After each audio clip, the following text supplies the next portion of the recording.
Dans le cadre du projet Métissage, j'ai regroupé 3 artistes. Georgia Volpe, Bill Vazan, José Luis Torres. Tous, à leur façon, traitent de cette idée de brassage, d'échange de communauté et les actualisent dans un langage qui leur est propre.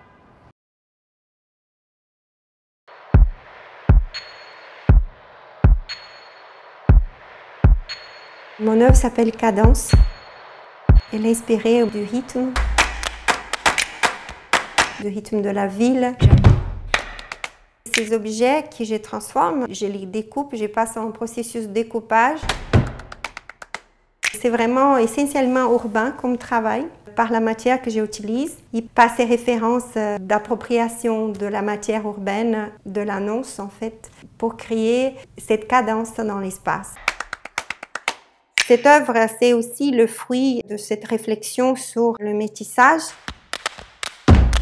Le métissage, c'est le brassage d'une société. C'est aussi la matière pour créer ces formes de tissu qui, pour moi, résonnent comme tissu social.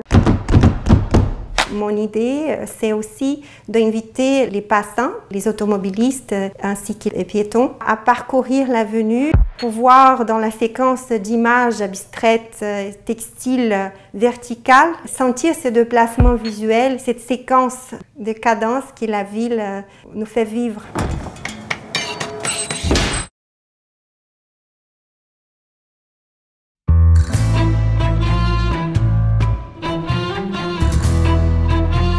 Constellation, à la base, c'est une réflexion en lien aux étoiles.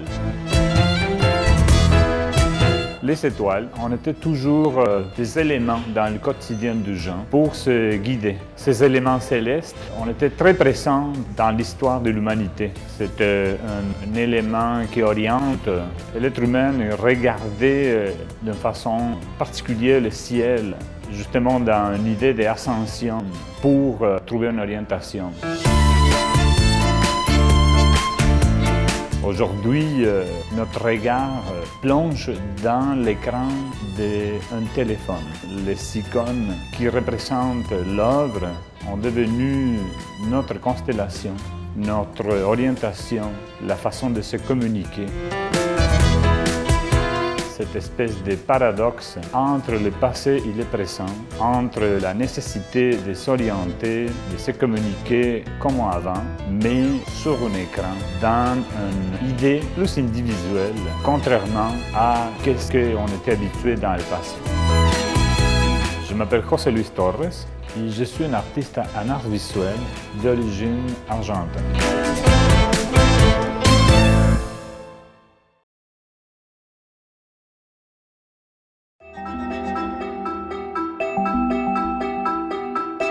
The work I have here is actually a configuration of 3 stones, which I engraved in my outdoor work studio in Tamworth, Ontario, back in 1999 and in 2009.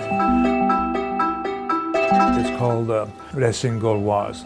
I'm trying to show like the further reaches back into history of the French culture that we have here in Quebec. There were people there called the Celtics and the Gauls. And they have very much a very stylized pattern of the decoration and imagery involving the mysteries, the higher mysteries, and also the banal aspects of daily life. And what you have is a band of continuous line. It's never ending. In other words, if you do a finger walk, maybe I can make a demonstration with my finger, you do this like on one of those bands. As you traverse the whole line, which is many meters, you'll come back to the very same spot. And because there's no ending, it's an infinity line. At the same time, it's a finite line because it's only in one spot. So there's 2 of them like that. This is actually the native Canadian shield granite erratics, which were pushed down by the ice ages of 15,000 years ago. And I found these in the fields nearby Tamworth, Ontario, which is near Kingston, Ontario. And I would truck them in by bulldozers and sometimes by cranes into my working area, which is in a former gravel pit in Tamworth. And the method to cut this would be using a modified form of sandblasting, which I had created over time. A special cutting sand with a lot of pressure and a lot of persistence. So this is like a petroglyph. There were the early people would make, let's say, works in stone by basically pecking away with a harder stone on a softer stone. And what they did was they got a very hard stone and they would tap away and they would make these configurations. Myself, I'm using a more contemporary method, which is an accelerated method through a compressor, pushing a specialized stone, sand, through a specialized nozzle to cut into the granite. So it's more like a contemporary petroglyph manufacture.